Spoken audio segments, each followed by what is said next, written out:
Good morning students. In last lecture we have discussed temperature time curve और temperature heat curve. Okay, तो इसमें हमने ice, water और water vapour ये example लिया था. तो चलिए इसको एक बार ब्रीफली हम डिस्कस करते हैं और बाद में फिर रिलेटेड एमसीक्यूज और न्यूमेरिकल्स हम डिस्कस करेंगे. ओके, टेम्परेचर हीट कर्व देखिए, एक्स एक्सिस पर इंडिपेंडेंट वेरिएबल टाइम लिया हमने एंड वाई एक्सिस पर टेम्परेचर डिग्री सेल्सियस के अंदर. ओके, तो चलिए -10 डिग्री सेल्सियस का आइस हम यहाँ पर लेते हैं. There is ice. ओके, और इसका टेम्परेचर कितना है? -10 डिग्री सेल्सियस. देखिए यहाँ पर एक ब्लॉक डायग्राम तैयार होने जा रही है जिसका यूज़ आपको न्यूमेरिकल सॉल्व करने के वक्त होगा. बहुत ही इंपॉर्टेंट ये यहाँ पर ब्रीफली रिवीजन है स्टूडेंट. तो आइस हमने लिया है यहाँ पर -10 डिग्री सेल्सियस का, और इस आइस को जैसे हम हीट प्रोवाइड करेंगे, देखिए सपोज यहाँ पर एक बीकर है और इसके अंदर आइस रखा है, ठीक है, and there is one thermometer to measure the changes in temperature. Now heat is given continuously. Suppose यहाँ पर हीट प्रोवाइड हो रही है इसको कंटिन्यूसली. ओके, तो -10 डिग्री सेल्सियस का आइस है यहाँ पर. तो हीट एब्जॉर्ब होने के बाद क्या होगा? इसका टेम्परेचर इंक्रीज़ होगा. देखिए यहाँ पर -10 डिग्री सेल्सियस से टेम्परेचर अब इंक्रीज़ होगा. ओके, -9, -8 ऐसे करते करते यहाँ पर 0 डिग्री सेल्सियस. तो ये टेम्परेचर कितना होगा स्टूडेंट? 0 degree Celsius. तो टेम्परेचर इंक्रीज़ हुआ है तो यहाँ पर इंक्लाइन ग्राफ हमें मिलता है. ओके, तो -10 डिग्री सेल्सियस का आइस अब 0 डिग्री सेल्सियस का आइस बन जाएगा. तो मतलब after absorbing heat energy it converted into ice of 0 degree Celsius. 0 degree Celsius मतलब यहाँ पर हीट एनर्जी एब्जॉर्ब करने के बाद आइस का टेम्परेचर सिर्फ चेंज हुआ है, स्टेट ऑफ मैटर वही है. आइस सॉलिड स्टेट है. देखिए यहाँ पर ये सॉलिड स्टेट है ना, और यहाँ पर भी सॉलिड स्टेट है. सिर्फ चेंजेस कहाँ पर आया? उसके टेम्परेचर में. -10 डिग्री सेल्सियस अब 0 डिग्री सेल्सियस आइस हो जाता है after absorbing heat energy. Okay, तो यहाँ पर जो भी हीट एनर्जी एब्जॉर्ब होती है स्टूडेंट, तो उसके लिए फार्मूला कौन सा यूज़ करेंगे हम? देखिए हमारे पास दो कंडीशंस है. Number 1, if state of matter changes. Okay, and second वाला है यहाँ पर if state of matter remains same. देखिए -10 degree Celsius to 0 degree Celsius ice है ना यहाँ पर, मतलब solid state solid state. State of matter मतलब सॉलिड स्टेट चेंज नहीं हुई, इसका मतलब the state of matter remains same. तब ये फार्मूला यूज़ करना है स्टूडेंट. तो यहाँ पर हम फार्मूला यूज़ करेंगे m/s डेल्टा t. तो m का मतलब mass of ice, okay, which is given in numerical. Delta t change in temperature. देखिए चेंज इन टेम्परेचर हम कैसे निकालते हैं? हमेशा ज़्यादा टेम्परेचर माइनस कम टेम्परेचर. तो -10 डिग्री सेल्सियस और 0, इसमें से ज़्यादा टेम्परेचर कौन सा है? 0. तो 0 minus low temperature, 0 -10 that is 0 + 10. So delta T की वैल्यू आएगी यहाँ पर इस एग्जाम्पल के अंदर 10 डिग्री सेल्सियस. ओके, और व्हाट इज़ यस? यस का मतलब होता है यहाँ पर that is specific heat capacity of ice. और specific heat capacity of ice होती है student 1/2 calorie per gram degree Celsius.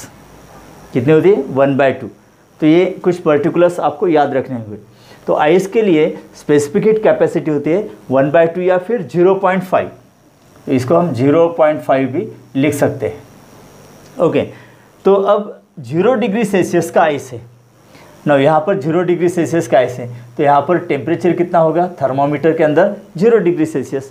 अगर हीट एनर्जी कंटिन्यूसली इसको हम प्रोवाइड करते हैं स्टूडेंट, तो अब यहाँ पर क्या होगा कि आइस स्टार्ट्स मेल्टिंग. तो यहाँ पर आइस का मेल्टिंग होगा, right, that ice convert into liquid water. तो melting of ice start here. तो यहाँ पर क्या होगा, जैसे जैसे हीट एनर्जी एब्जॉर्ब करेगा आइस, तो आइस स्टार्ट्स मेल्टिंग, इसका कन्वर्जन लिक्विड वाटर में होगा स्टूडेंट. ओके, लेकिन देखिए टेम्परेचर कितना रहता है? 0 डिग्री सेल्सियस. कितना है? 0 डिग्री सेल्सियस. तो temperature of thermometer does not increase.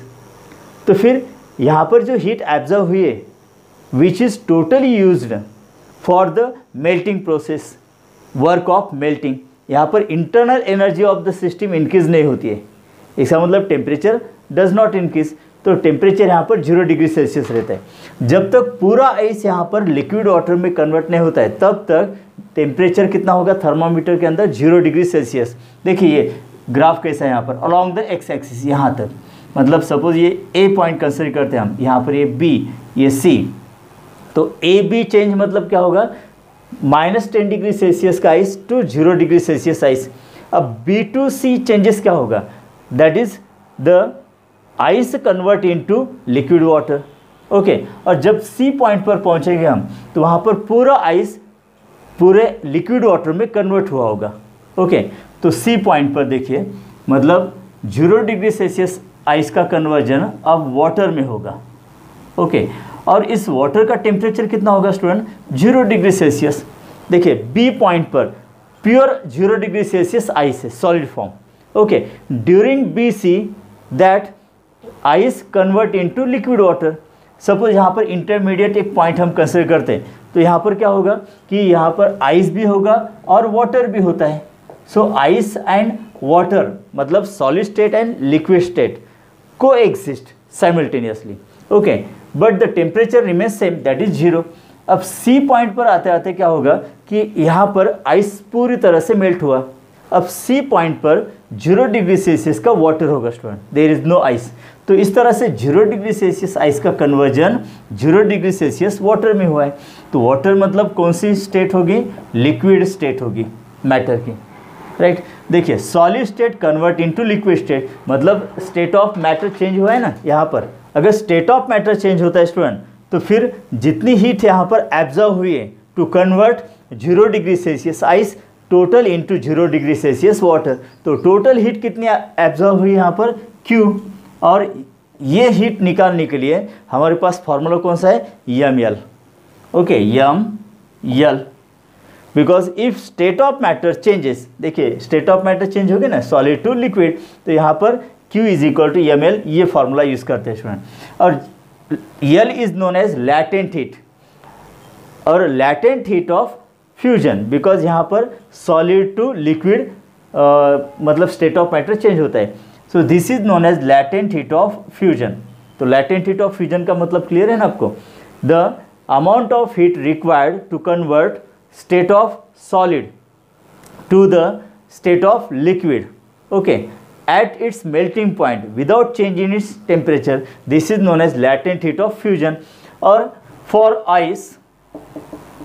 Ice के लिए लैटेंट हीट ऑफ फ्यूजन कितना होता है स्टूडेंट, 80 कैलोरी पर ग्राम, या फिर इसकी वैल्यू अगर हम जूल पर किलोग्राम में लिखते हैं स्टूडेंट तो ये 3.36 इंटू 10⁵ जूल पर किलोग्राम ये वैल्यू होती है। तो ये कुछ पर्टिकुलर्स आपको याद रखने हैं। ओके, तो अब यहाँ पर सी पॉइंट पर देखिए 0 डिग्री सेल्सियस का टोटल वाटर है, तो मतलब यहाँ पर क्या होगा पूरी तरह से वाटर होगा, ये पूरी तरह से वाटर होगा। ओके, अब 0 डिग्री सेल्सियस टेम्परेचर थर्मोमीटर के अंदर अगर इसको कंटिन्यू हम हीट प्रोवाइड करेंगे स्टूडेंट तो अब हीट एब्जॉर्ब होगी by the 0 degree Celsius water. Conversion तो नहीं होगा ना यहाँ पर, बिकॉज पूरा आइस यहाँ पर वाटर में कन्वर्ट हुआ है। अब क्या होगा, heat is absorb and internal energy of the water now increases.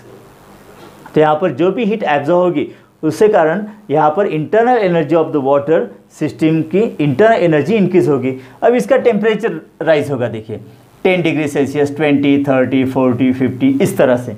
और ये कहाँ तक राइज होगा, 100 डिग्री सेल्सियस। देखिए यहाँ पर ये 100 डिग्री सेल्सियस तक ये राइज होगा। मतलब 0 डिग्री सेल्सियस वाटर का कन्वर्जन वाटर में होगा, लेकिन उसका टेम्परेचर कितना होगा student, this is 100 degree Celsius, 100 degree Celsius.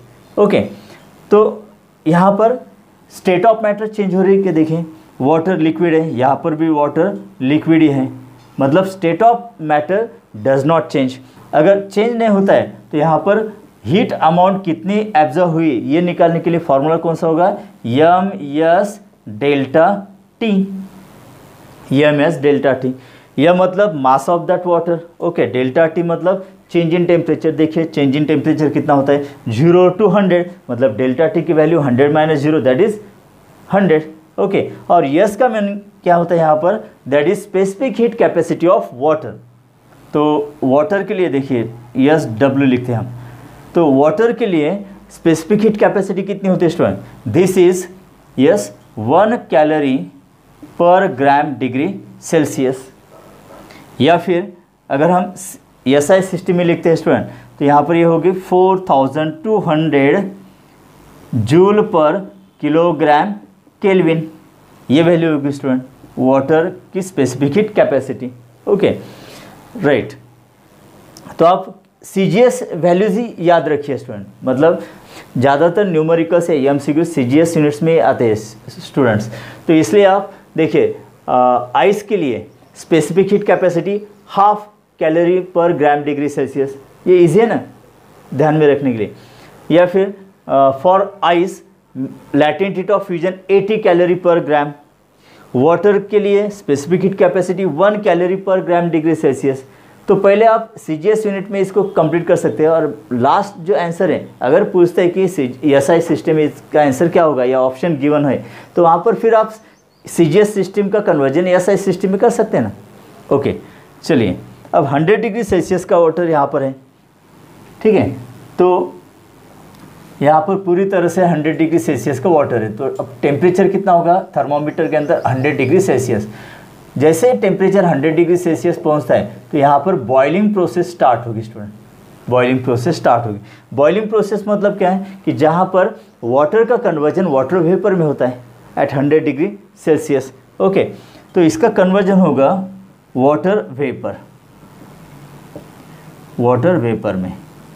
अब वाटर वेपर मतलब ये गैसियस स्टेट है student, this is gaseous state.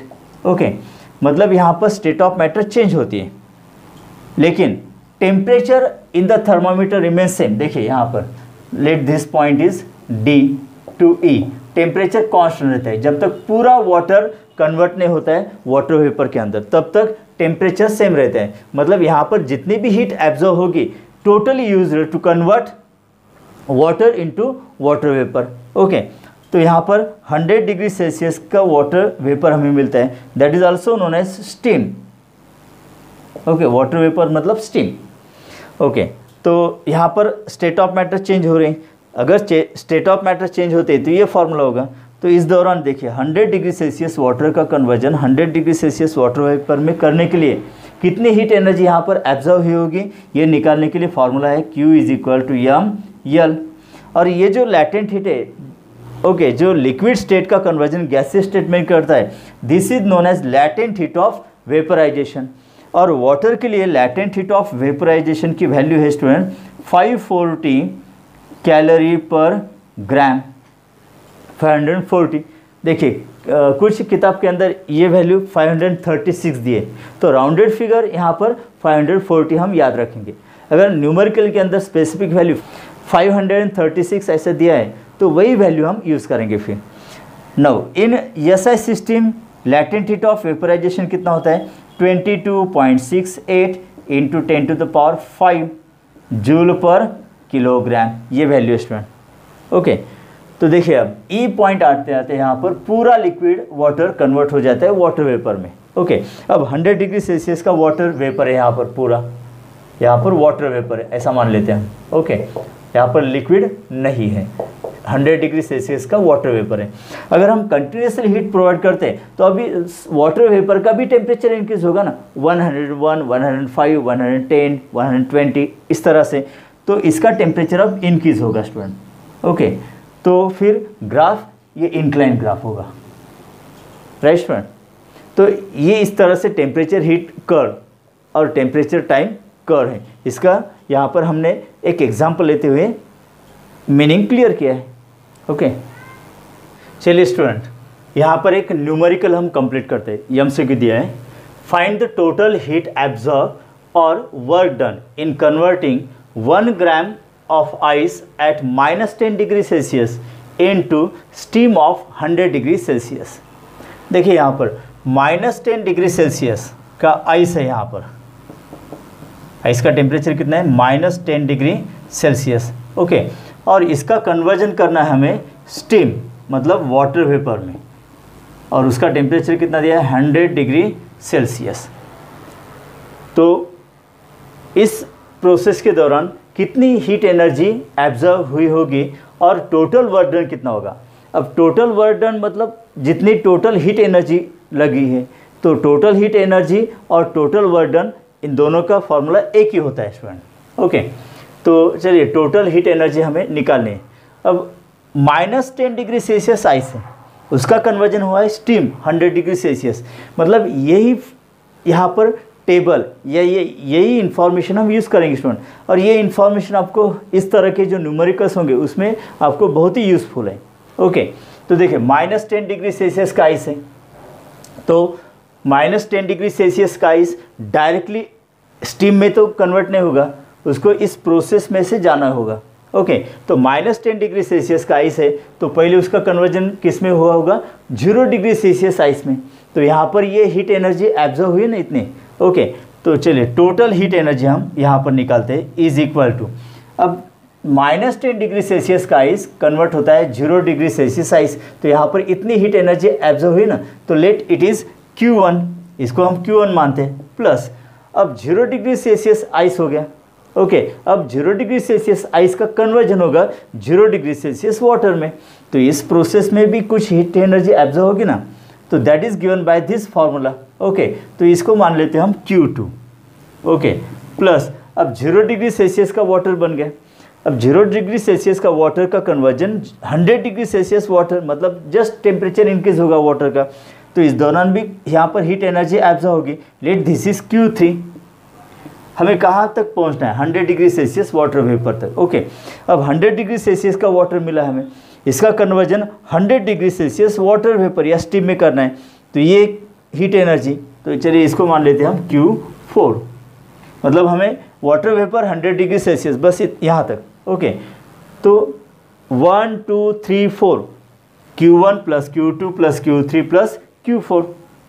अब Q is equal to Q1 मतलब -10 डिग्री सेल्सियस आइस का कन्वर्जन 0 डिग्री सेल्सियस आइस, मतलब स्टेट ऑफ मैटर चेंज नहीं हुई, तो ये फॉर्मूला यहाँ पर यूज़ करेंगे ना हम, यम यस डेल्टा टी, यहाँ पर इसको हम यस आई लिखेंगे और इसको डेल्टा T1 कहेंगे। ओके, नो यस आई का मतलब specific heat capacity of ice, और डेल्टा T1 का मतलब क्या है, यहाँ पर -10 डिग्री सेल्सियस से 0 डिग्री सेल्सियस टेम्परेचर इंक्रीज हुआ है, मतलब चेंज इन टेम्परेचर कितना है, 10। ओके, नो प्लस अब Q2, देखिए यहाँ पर 0 डिग्री सेल्सियस आइस का कन्वर्जन 0 डिग्री सेल्सियस वाटर में हो रहा है, मतलब स्टेट ऑफ मैटर चेंज होती है। जब स्टेट ऑफ मैटर चेंज होती है, okay, at its melting point, तो जितनी हीट एनर्जी एब्जॉर्ब हुई that is given by mass into latent heat of fusion, तो यहाँ पर मास into latent heat of fusion. Okay, plus अब Q3, यहाँ पर देखिए 0 डिग्री सेल्सियस वाटर का कन्वर्जन 100 डिग्री सेल्सियस वाटर में करना है, तो फार्मूला ये होगा यहाँ पर यम यस डेल्टा टी। अब डेल्टा टी है तो यहाँ पर डेल्टा T2 लिखेंगे हम, बिकॉज टेम्परेचर 0 to 100, मतलब यहाँ पर डेल्टा टी की वैल्यू कितनी होगी, 100 होगी। ओके, और यस का मतलब specific heat capacity of water, तो इसको हम SW लिखेंगे स्टूडेंट वाटर के लिए। प्लस लास्ट देखिए आप 100 डिग्री सेल्सियस वाटर का conversion 100 degree Celsius water vapour में, मतलब स्टीम में करना है, तो यहाँ पर स्टेट ऑफ मैटर चेंज होती है, तो mass into latent heat of vaporisation, ये फार्मूला यूज़ करना होगा, MLV। अब इसके अंदर वैल्यूज़ रखते हैं स्टूडेंट, तो Q इज इक्वल टू, देखिए मास कितना दिया है यहाँ पर 1 ग्राम। ओके, तो चलिए पहले CGS वैल्यू निकालते हैं, मतलब यहाँ पर Q total heat energy absorb calorie में मिलेगी, और हमारे पास पूरा ऑप्शन यहाँ पर जूल में, तो फिर लास्ट हम कैलोरी का कन्वर्जन जूल में कर सकते हैं ना, तो CGS में कैलकुलेट करते हैं। मास यहाँ पर कितना 1 ग्राम दिया है, तो 1 इंटू, ओके, यस आई मतलब specific heat capacity of ice कितना होता है, हाफ, ये हाफ लिखेंगे यहाँ पर। डेल्टा T1 मतलब -10 degree Celsius to 0 temperature increase हुआ है, मतलब चेंज इन टेम्परेचर कितना है यहाँ पर 10 है। ओके, प्लस अब ये यम मतलब 1 into latent heat of fusion कितना है यहाँ पर that is 80 calorie per gram, 80 plus देखिए मास कितना है यहाँ पर 1 into specific heat capacity of water 1 होती है, okay, into delta T2 0 to 100 मतलब चेंज इन टेम्परेचर 100 होता है, राइट, प्लस यह मतलब 1 into latent heat of vaporisation कितना होता है कैलोरी पर ग्राम में 540। चलिए इसको कंप्लीट करते हैं हम। यहाँ पर 5 होगा, 5 plus 1 into 80, okay, plus 100 plus 540। No Q is equal to, अब इनकी एडिशन कितनी होगी स्टूडेंट, देखिए 540 प्लस 100 640, 640 प्लस 80 कितना होगा 720, बराबर है, 720 plus 5 that is 725 calorie.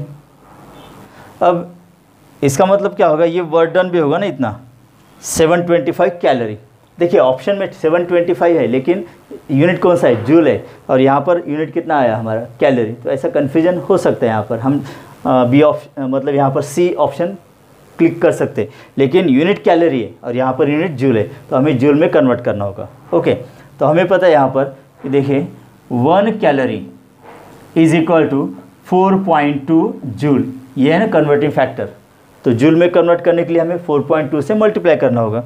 Therefore work done और total heat absorb, okay, is equal to 725, ये कैलोरी, इसको 4.2 से मल्टीप्लाई करेंगे, तो देयरफॉर टोटल वर्क डन और total heat absorb to convert 1 gram of ice at -10 degree Celsius into steam of 100 degree Celsius, इसका multiplication कितना आता है स्टूडेंट, ये आता है 3045, ओके, इतना मतलब ये ऑप्शन होगा, ऑप्शन नंबर ए 3045 जूल, इतनी हीट एनर्जी लगेगी to convert -10 degree Celsius ice into water vapour या मतलब स्टीम ऑफ 100 डिग्री सेल्सियस, तो इतनी जूल मतलब 3045 जूल, इतनी हीट एनर्जी वहाँ पर लगेगी स्टूडेंट, ओके। चलिए स्टूडेंट्स, नेक्स्ट हम अब यहाँ पर प्रिंसिपल ऑफ हीट एक्सचेंज से रिलेटेड 2 न्यूमेरिकल्स डिस्कस करते हैं।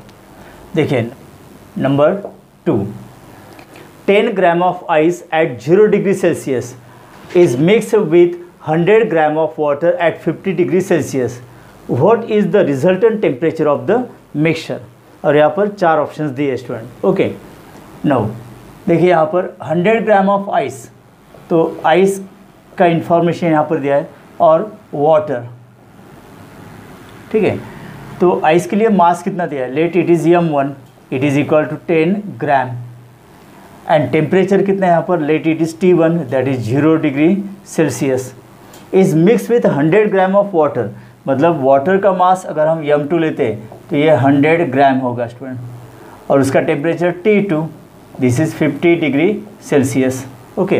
What is the resultant temperature of the mixture, मतलब आइस जो 0 डिग्री सेल्सियस का है और वाटर जो 50 डिग्री सेल्सियस का है, दोनों अगर हम मिक्स कर देते स्टूडेंट, ओके, मिक्स कर देते, तो वहाँ पर क्या होगा कि वाटर का टेम्परेचर ज़्यादा है 50 डिग्री सेल्सियस और आइस 0 डिग्री सेल्सियस पर, तो वाटर यहाँ पर as a hot body act होगा, तो हीट एनर्जी लॉस करेगा, और वही हीट एनर्जी कौन गेन करता है, एब्जॉर्ब करेगा आइस। तो फिर यहाँ पर देखिए हम ऐसा लिख सकते हैं यहाँ पर कि heat absorb by ice is equal to heat lost by water, मतलब 10 ग्राम का आइस है 0 डिग्री सेल्सियस और 100 ग्राम वाटर है 50 डिग्री सेल्सियस पर, दोनों को मिक्स कर दिया हमने एक बीकर के अंदर, ओके। तो फिर हीट एक्सचेंज होगा ना from hot water to cold ice, तो इसलिए हमने यहाँ पर लिखा है heat absorb by ice is equal to heat loss by water. अब देखिए यहाँ पर पहले हीट आइस एब्जॉर्ब करेगा तो उसका कन्वर्जन 0 डिग्री सेल्सियस आइस का 0 डिग्री सेल्सियस वाटर में होगा, मतलब स्टेट ऑफ मैटर चेंज हो रही ना, और फिर 0 डिग्री सेल्सियस का आइस पूरी तरह से जब 0 डिग्री सेल्सियस वाटर में कन्वर्ट होगा तब 0 डिग्री सेल्सियस वाटर का टेम्परेचर राइज होगा, ओके। अब वाटर और ये वाटर सेम फेज आ गए ना, अब उनका टेम्परेचर मिक्सचर का टेम्परेचर होगा कुछ, तो देखिए यहाँ पर लिखता हूँ let temperature of mixture is equal to T. दोनों मिक्स करने के बाद कुछ देर के बाद हीट एक्सचेंज होगा और एक फाइनल टेम्परेचर होगा, that is temperature of mixture, that is T. Okay, तो ये इसकी वैल्यू हमें निकालनी है यहाँ पर 9। अब देखिए यहाँ पर heat absorb by ice, that is M L F plus M S delta T 1। Okay, देखिए फॉर्मूला कैसे लिखा हमने। 0 डिग्री सेल्सियस का आइस है, तो हीट एब्जॉर्ब करने के बाद उसका पहले कन्वर्जन किस में होगा, 0 डिग्री सेल्सियस वाटर में होगा ना। यस, तो उसके लिए ये फॉर्मूला है। स्टेट ऑफ मैटर चेंज अगर होती है तो mass into latent heat of fusion plus, अब 0 डिग्री सेल्सियस का वाटर है तो उसका टेम्परेचर जस्ट इंक्रीज होना है, स्टेट ऑफ मैटर तो वही रहेगा, liquid water to liquid water. तो मास, स्पेसिफिक हीट कैपेसिटी और चेंज इन टेम्परेचर यही लिखना होगा। ओके, तो यहाँ पर मास m1 है, यहाँ पर m1 आएगा। ओके, इज इक्वल टू, अब वाटर का टेम्परेचर कम होगा मतलब ये हीट लॉस करेगा तभी आइस हीट एब्जॉर्ब करेगा ना। तो यहाँ पर वाटर का टेम्परेचर 50 डिग्री सेल्सियस है और वही वाटर रहेगा एट टेम्परेचर T, तो state of matter remains same. तो यहाँ पर सिर्फ फार्मूला कौन सा का, यम यस डेल्टा T। तो वाटर का मास यहाँ पर m2 है। ओके, डेल्टा 2 यहाँ पर लिखेंगे हम, चेंज इन टेम्परेचर। बाकी यस यहाँ पर सेम है बिकॉज वाटर का स्पेसिफिक हीट कैपेसिटी कितना होता है, 1 calorie per gram degree Celsius. चलिए m1 कितना है यहाँ पर 10 into latent heat of fusion कितना होता है 80 प्लस m1 10 इंटू यस की वैल्यू 1 होती है ना। S is equal to 1 gram, okay, 1 calorie per gram degree Celsius, that is specific heat capacity of water into. अब यहाँ पर देखिए डेल्टा T1 का मतलब क्या होता है कि टेम्परेचर वाटर का कितना है 0 डिग्री सेल्सियस और उसका टेम्परेचर कितना होगा T होगा। अब ये T की वैल्यू 0 और 50 के बीच होगी, देखिए ऑप्शन यहाँ पर 0 to 50 के बीच है। तो लेट टेम्परेचर ऑफ वाटर और मिक्सचर इज T, तो टेम्परेचर 0 डिग्री सेल्सियस से राइज होगा और T बनेगा, मतलब चेंज इन टेम्परेचर क्या होगा फिर, ज़्यादा temperature T minus lower temperature T1। Okay, is equal to mass m2 mass कितना दिया है यहाँ पर 100 इंटू स्पेसिफिक हीट कैपेसिटी 1। अब यहाँ पर चेंज कैसा होगा, 50 डिग्री सेल्सियस का वाटर है उसका टेम्परेचर लोअर होगा ना और कितना होगा T होगा, तो ज़्यादा टेम्परेचर माइनस लोअर टेम्परेचर मतलब 50 माइनस T। ओके, अब इसको कंप्लीट करते हैं, ये कितना होगा 800 प्लस 10 इंटू T की वैल्यू निकालनी है हमें। ओके, माइनस T1 कितना है 0 is equal to 100 into in bracket 50 minus T। देखिए अब T क्वांटिटी बची है, बाकी कैलकुलेट करते हुए हम T की वैल्यू निकाल सकते हैं। तो 800 plus 10T is equal to 100 into 50 5000 minus 100 into T 100T, right. देखिए 10T, अब ये माइनस 100T इधर लाइए plus 100T is equal to 5000 minus 800 होगा। ओके, तो यहाँ पर ये कितना होगा 110T इज इक्वल, इनका डिफरेंस 5000 माइनस 800 मतलब 4200 होगा student. Okay, therefore T is equal to 4200 divided by 110। इसको सिंप्लीफाई करते, एक 0 कैंसिल होगा। अब 11 से डिवाइड करना है स्टूडेंट। ओके, 11 3 ज़ा 33 है ना, 42 है तो इसलिए 11 3 ज़ा 33, कैरी कितना होगा, अब 42 माइनस 33 कीजिए 9 और ऊपर का एक 0 90। ओके, तो 11 8 ज़ा 88, तो 90 माइनस 88 2। ओके, तो यहाँ पर डेसिमल पॉइंट देते हैं, अब 20 हो गया, 11 1 ज़ा 11, कैरी कितना 9 90, तो फिर से 8। Okay, so this is equal to 38 point. अब एक को हम यहाँ पर 2 लिख सकते हैं ना, 2 डिग्री सेल्सियस, तो ये टेम्परेचर ऑफ मिक्सचर होगा स्टूडेंट। तो ऑप्शन कौन सा है देखिए, डी ऑप्शन है। ओके। नाउ अब नेक्स्ट थर्ड न्यूमेरिकल देखते हैं student. How many grams of liquid of specific heat 0.2 at temperature 40 degree Celsius must be mix with 100 gram of liquid of specific heat capacity 0.5 at 20 degree Celsius. मतलब दो different liquid से different temperatures पर, okay, because different specific heat capacity दी है यहाँ पर। So that final temperature of mixture becomes 32, मतलब temperature of mixture भी यहाँ पर दिया है। चलिए यहाँ पर सॉर्ट आउट करते हैं गिवन डाटा पहले। तो लिक्विड 1, ओके, और लिक्विड 2 ऐसा लिखेंगे हम। देखिए पहले how many grams of liquid, मतलब यहाँ पर लिक्विड 1 का मास जो हमें निकालना है। स्पेसिफिक हीट कैपेसिटी मतलब S1 लिखेंगे 0.2 एट टेम्परेचर मतलब T1 की वैल्यू कितनी है 40 degree Celsius, okay. Must be mixed with another liquid with 100 gram of liquid, मतलब सेकंड लिक्विड का मास दिया है 100 ग्राम, ओके। स्पेसिफिक हीट कैपेसिटी मतलब S2 की वैल्यू 0.5, ये इसकी स्पेसिफिक हीट कैपेसिटी मतलब calorie per gram degree Celsius, इसका यूनिट होगा calorie per gram degree Celsius, okay. और टेम्परेचर कितना है इसका T2 20 degree Celsius. So that final temperature of mixture कितना होना चाहिए 32 degree Celsius. So let temperature of mixture, दोनों लिक्विड अगर मिक्स कर देते हैं हम, लिक्विड 1 लिक्विड 2 मिक्स कर देते हैं, तब इनका after some time heat exchange के बाद एक कॉमन टेम्परेचर होगा ना, that is temperature of mixture, it is equal to T and it is given 32 degree Celsius. तो हमें लिक्विड 1 का मास निकालना है स्टूडेंट, ओके। तो यहाँ पर भी हम principle of heat exchange use कर सकते हैं, है ना। तो लिक्विड कौन सा हॉट है, देखिए फर्स्ट लिक्विड का टेम्परेचर है 40, सेकंड लिक्विड का टेम्परेचर है 20, मतलब फर्स्ट लिक्विड हॉट है, सेकंड लिक्विड कोल्ड है। तो ये दोनों लिक्विड अगर हम मिक्स कर देते हैं तो लिक्विड 1 क्या करेगा, हीट एनर्जी लॉस करेगा, और वही हीट एनर्जी कौन गेन करता है, लिक्विड 2, ओके। तो ये सिंपल है, यहाँ पर देखिए heat lost by liquid 1 is equal to heat gain by liquid 2, right. तो जनरल फॉर्मूला यहाँ पर लिक्विड 1 के लिए देखिए M1 S1। अब लिक्विड 1 हॉट है, मतलब टेम्परेचर 40 है, उसका टेम्परेचर 32 होने वाला है, मतलब फॉल इन टेम्परेचर।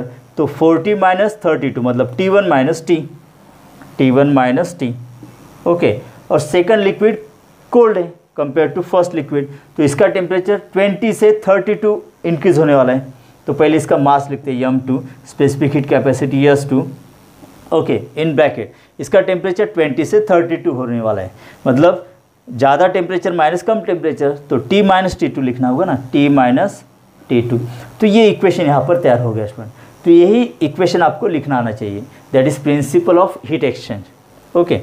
अब देखिए मास M1 की वैल्यू तो हमें निकालनी, M1 into specific heat capacity कितनी 0.2 in bracket T1 T both are given, T1 कितना है 40 माइनस T2 है, सॉरी T कितना है 32, okay, is equal to mass M2 100, specific heat capacity 0.5 in bracket T कितना है 32 माइनस T2 20। चलिए इसको कंप्लीट करते हैं, M1 की वैल्यू निकल आएगी। तो M1 इंटू 0.2 इंटू 40 माइनस 32 मतलब 8 is equal to 100 into 0.5 50, okay, into इनका डिफरेंस कितना आएगा 32 माइनस 20 दैट इज 12। तो ये कितना होगा 12 5 is 60 मतलब 600, ओके, ये 600 हो जाता है student. Now M1 is equal to ये कितना 600 डिवाइडेड बाय 0.2 इंटू 8 कितना होगा 1.6, तो ये 1.6 होगा student. This can be written as 6000 divided by 16, point निकालने के बाद ऊपर एक जीरो ऐड होगा ना, ओके। अब इसको कंप्लीट करते हैं स्टूडेंट, देखिए 16 से डिवाइड करना है इसको। अब 9 60 है ऊपर और नीचे 16, ओके। 16 4 ज़ा 64, लेकिन 60 है ना, तो इसलिए 16 3 ज़ा कितना होता है 48, तो 60 माइनस 48 कीजिए, कितना 12 होता है। ओके, तो ऊपर का एक जीरो लीजिए, कितना होगा फिर 120 होगा। नाउ 16 7 ज़ा 112 है ना, 120 से 112 माइनस कीजिए स्टूडेंट, तो कितना रहेगा 8, ऊपर का लास्ट जीरो लीजिए, 80 हो गया ना। अब 16 5 ज़ा 80। ओके, कंप्लीट डिवीजन हो गया ना यहाँ पर, तो इसका यूनिट क्या होगा ग्राम। ओके, मतलब 375 ग्राम लिक्विड फर्स्ट, इतना अगर मिक्स करते थे तो फाइनल टेम्परेचर मिक्सचर कितना होगा 32 डिग्री सेल्सियस। ओके स्टूडेंट, तो ऑप्शन कौन सा होगा यहाँ पर 335 ग्राम, मतलब ऑप्शन सी, राइट।